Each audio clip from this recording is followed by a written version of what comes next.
আল্লাহ রসুল সাল্লাল্লাহু আলাইহি ওয়াসাল্লাম হাদিস শরীফের মধ্যে বলেছেন, হে আমার উম্মত, রমজানের রোজাগুলো রাখার পর যখন শাওয়াল মাস আসবে, শাওয়াল মাসে তোমরা 6টা রোজা রাখো, কেননা আমি নবী সাল্লাল্লাহু আলাইহি ওয়াসাল্লাম রোজাগুলো রেখেছি।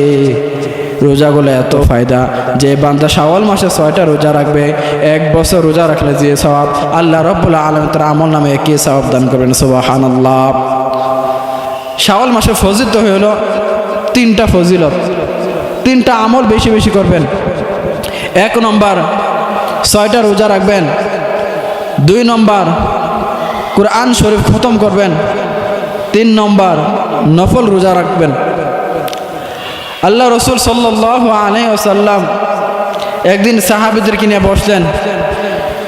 বসার পর আল্লাহ নবী সাল্লাল্লাহু আলাইহি ওয়াসাল্লাম বলেন, হে সাহাবীরা, আজকে তোমাদের মধ্যে প্রতিযোগিতা হবে। কি হবে?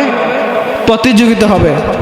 যে কোরআন মাজিদ আগে খতম করতে পারবে, আমি নবীজি সাল্লাল্লাহু আলাইহি ওয়াসাল্লাম তার হাতে পুরস্কার তুলে দেব। সুবহানাল্লাহ। তখন সকল সাহাবীরা কোরআন শরীফ নিয়ে বসলেন। আজকে প্রতিযোগিতা হবে কে কোরআন শরীফ সবার আগে খতম করতে পারে। তখন আল্লাহ নবী সাল্লাল্লাহু আলাইহি ওয়াসাল্লাম সাহাবীদেরকে বললেন, হে সাহাবীরা, তোমরা পড়া শুরু করো। তখন সাহাবীরা কি করলেন? পড়া শুরু করলেন। পড়া শুরু করার পরে হযরত আলী কি করলেন? তিনিও বসলেন পড়তে। তখন সকল সাহাবীরা পড়া শুরু করলো। কেউ আলহামদু সূরা শেষ করেছে, কেউ বাকারার 5 লাইন 6 লাইন শেষ করেছে। শেষ করার পরে হযরত আলী বলতেছে, ইয়া রাসূলুল্লাহ, ইয়া হাবিবাল্লাহ, আমার কোরআন শরীফ খতম হয়ে গেছে। কি হয়ে গেছে? খতম হয়ে গেছে। সাহাবীরা তো সবাই অবাক হয়ে গেল। সবাই আমরা পড়া শুরু করলাম, আলহামদু সূরা পড়তাছি, বাকারা পড়া শুরু করলাম, উনি নাকি কোরআন শরীফ খতম করে ফেলছে। এটা কিভাবে সম্ভব? আল্লাহ নবী সাল্লাল্লাহু আলাইহি ওয়াসাল্লাম বলছে, তুমি আসলে কি কোরআন শরীফ খতম করেছো? তখন বলতেছে, যে আমি খতম করেছি। কিভাবে? আল্লাহ নবী সাহাবী জবাব দিলেন, ইয়া রাসূলুল্লাহ, ইয়া হাবিবাল্লাহ, ওগো আল্লাহর নবী, আপনি একটা মজলিসের মধ্যে একদিন বলেছিলেন যে বান্দা সূরা ইখলাস 3 বার পড়বে, আমি আল্লাহ রাব্বুল আলামিন তাকে কোরআন শরীফে খতম সওয়াব দান করব। সুবহানাল্লাহ। যে সূরা ইখলাস 3 বার পাঠ করবে, নবীজি সাল্লাল্লাহু আলাইহি সাল্লাম বলেন, একবার যদি পাঠ করো 10 পারা সওয়াব পাইবা, 2 বার যদি পাঠ করো 20 পারা সওয়াব পাবা, 3 বার যদি পাঠ করো 30 পারা সওয়াব পাইবা। সুবহানাল্লাহ। আল্লাহ নবী সাল্লাল্লাহু আলাইহি ওয়াসাল্লাম একদিন এক মজলিসের মধ্যে এই কথাটা ঘোষণা দিয়েছেন। হযরত আলী তার এই কথাটা মনে রাখছিলেন।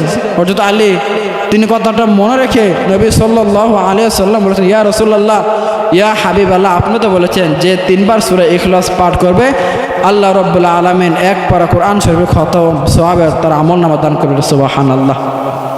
তখন আল্লাহ নবী কি করলেন? তার হাতে কোরআন শরীফ সওয়াব আল্লাহ নবী সাল্লাল্লাহু আলাইহি ওয়াসাল্লাম খতম করাতে আল্লাহ নবী সাল্লাল্লাহু আলাইহি ওয়াসাল্লাম তার আমলনামা পুরস্কার দান করেন। সুবহানাল্লাহ। আল্লাহ রাব্বুল আলামিন আল্লাহ রাসূল সাল্লাল্লাহু আলাইহি ওয়াসাল্লাম হযরত আলীর হাতে পুরস্কার তুলে দিলেন কোরআন শরীফ খতম করার কারণে। আল্লাহ নবী সাল্লাল্লাহু আলাইহি ওয়াসাল্লাম এক মজলিসে সাহাবীদেরকে নিয়ে কথা বলতেছেন।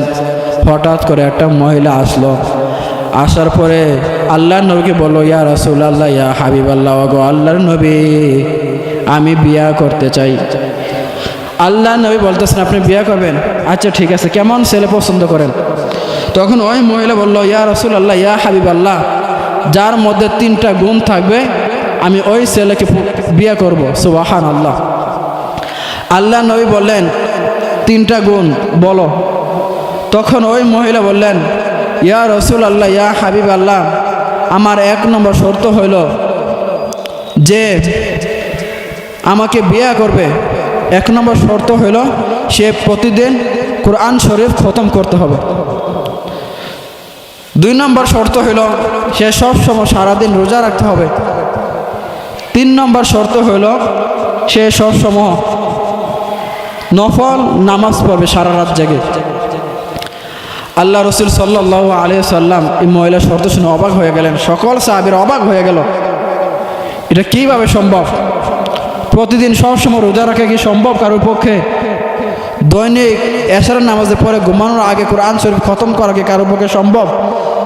সম্ভব না। সারা রাত জেগে নফল নামাজ পড়া কি সম্ভব? যদি সারাদিন নামাজ পড়ে রোজা রাখে তাহলে সংসার কিভাবে চালাবে, কাজকর্ম কিভাবে করবে? সবাই অবাক হয়ে গেল। এক সাহাবী কি করলেন, দাঁড়ায় বললেন, ইয়া রাসূলুল্লাহ, ইয়া হাবিব আল্লাহ, ওই মহিলার 3টা শর্ত আমি রাজি, ওই মহিলাকে আমি বিয়ে করবো। আল্লাহ নবী বলছেন, তুমি কি বুঝে শুনে বলতেছো? তখন সাহাবী বলেন, ইয়া রাসূলুল্লাহ, ইয়া হাবিব আল্লাহ, আমি বুঝে শুনে বলতেছি, আমি ওই মহিলাকে বিয়ে করব। আল্লাহ রাসূল সাল্লাল্লাহু আলাইহি ওয়াসাল্লাম ওই মহিলাকে ওই সাহাবীর সঙ্গে বিয়ে করে দিলেন। বিয়ে করার পরে 3 দিন 4 দিন হয়ে গেল। ওই মহিলা বলতেছে, আমার তো শর্ত ছিল কোরআন শরীফ পড়বে, খতম দেবে, নফল নামাজ পড়বে, রোজা রাখবে। আজকে 4 দিন হয়ে গেল আমাকে বিয়ে করছে, ওনাকে তো আমি একদিনও নামাজ পড়তে দেখি নাই, একদিনও কোরআন শরীফ লইয়া বসতে দেখি নাই, পড়ে নাই, রোজা রাখবে, একদিনও সেহরি খেতে দেখি নাই, সে কি আমার সাথে মিথ্যা কথা বলে আমাকে বিয়ে করছে? ওই মহিলা অবাক হয়ে গেল, সে তো নামাজ পড়তে দেখি নাই, রোজা রাখতেও দেখি নাই, কোরআন শরীফ পড়তে দেখি না, সে মিথ্যা কথা বলে কেন আমাকে বিয়ে করলো?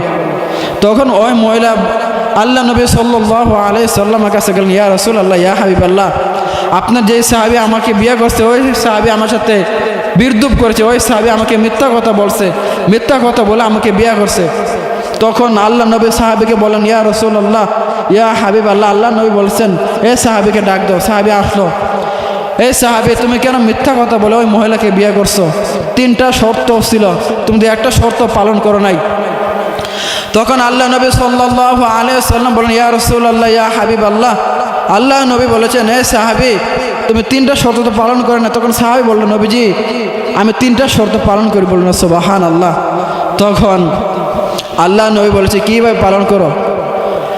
সাহাবী বলেন, ইয়া রাসূলুল্লাহ, ইয়া হাবিবাল্লাহ, ওগো আল্লাহর নবী, আপনি যদি সত্যি নবী হয়ে থাকেন, আপনার জবান যদি সত্যি হয়ে থাকে, আপনি এক মজলিসের মধ্যে বলেছেন প্রথম শর্ত ছিল কোরআন শরীফ খতম করা। ইয়া রাসূলুল্লাহ, ইয়া হাবিবাল্লাহ, ওগো আল্লাহর নবী, আপনি বলেন যে কোরআন শরীফ খতম করা, আপনি বলেছেন যে কোরআন শরীফ 3 বার সূরা ইখলাস পাঠ করবে, আল্লাহ রাব্বুল আলামিন তার আমলনামা 30 পারা কোরআন শরীফের সওয়াব দান করবে। ইয়া রাসূলুল্লাহ, ইয়া হাবিবাল্লাহ, 1 নম্বর শর্ত হইল যখন আমি ঘুমাতে যাই আমি 3 বার সূরা ইখলাস পাঠ করে ঘুমাই। ইয়া রাসূলুল্লাহ, ইয়া হাবিবাল্লাহ, আপনি বলেন আমার কোরআন শরীফ খতম হয়েছে নি? আল্লাহ নবী বললেন, হ্যাঁ তোমার কোরআন শরীফ খতম হয়েছে। বললেন সুবহানাল্লাহ। 2 নম্বর শর্ত ছিল, ইয়া রাসূলুল্লাহ, ইয়া হাবিবাল্লাহ, সবসময় রোজা রাখা, 1 বছর সবসময় রোজা রাখা। ইয়া রাসূলুল্লাহ, ইয়া হাবিবাল্লাহ, আপনার পবিত্র জবানে বলেছেন যে বান্দা শাওয়াল মাস পায়া 3টা রোজা 6টা রোজা রাখবে, আল্লাহ রাব্বুল আলামিন 6টা রোজা রাখার কারণে আল্লাহ রাব্বুল আলামিন 1 বছর রোজা রাখলে যে সওয়াব 6টা রোজা রাখার কারণে আল্লাহ রাব্বুল আলামিন তার আমলনামায় একই সওয়াব দান করবেন। সুবহানাল্লাহ। 3 নম্বর শর্ত, ইয়া রাসূলুল্লাহ, ইয়া হাবিবাল্লাহ, সারা রাত জেগে নফল নামাজ পড়া। ওগো আল্লাহ নবী, আপনি তো বলেছেন যে বান্দা শাওয়াল মাসে এশারের নামাজ পড়ে ঘুমাইয়া গেল, আবার উঠে ফজরের নামাজ জামাতের সাথে আদায় করলো, সারা রাত ঘুমাইয়া, আল্লাহ রাব্বুল আলামিন বলেছেন, আল্লাহ নবী সাল্লাল্লাহু আলাইহি ওয়াসাল্লাম হাদিস শরীফের মধ্যে বলেছেন যে এশারের নামাজ জামাতের সাথে আদায় করলো, আবার উঠে ফজরের নামাজ জামাতের সাথে আদায় করলো, সারা রাত নফল নামাজ পড়লে যে সওয়াব আল্লাহ রাব্বুল আলামিন তার আমলনামায় একই সওয়াব দান করবেন। ইয়া রাসূলুল্লাহ, ইয়া হাবিবাল্লাহ, আমি এশার নামাজ পড়ে ঘুমায় যাই, আবার ফজরের নামাজ জামাতের সাথে আদায় করি, আমার সারা রাত নফল নামাজের সওয়াব হয়েছে কিনা আপনি বলেন? তখন আল্লাহ নবী সাল্লাল্লাহু আলাইহি ওয়াসাল্লাম বলেন, হ্যাঁ সাহাবী, তোমার এই 3টা আমল ঠিক আছে। তখন মহিলাকে বলেন, মহিলা তুমি কোনো টেনশন করো না, তুমি ওই সাহাবীর সঙ্গে তুমি সংসার করো। সুবহানাল্লাহ। আয়াত থেকে বোঝা যায় আল্লাহ রাসূল সাল্লাল্লাহু আলাইহি ওয়াসাল্লাম বলেছেন শাওয়াল মাস যখন আসবে তোমরা 6টা রোজা রাখো, তোমরা বেশি বেশি কোরআন তেলাওয়াত করো, বেশি বেশি নফল নামাজ পড়ো। আল্লাহ রাব্বুল আলামিন আমাদেরকে আমলগুলো করার তৌফিক দান করুক।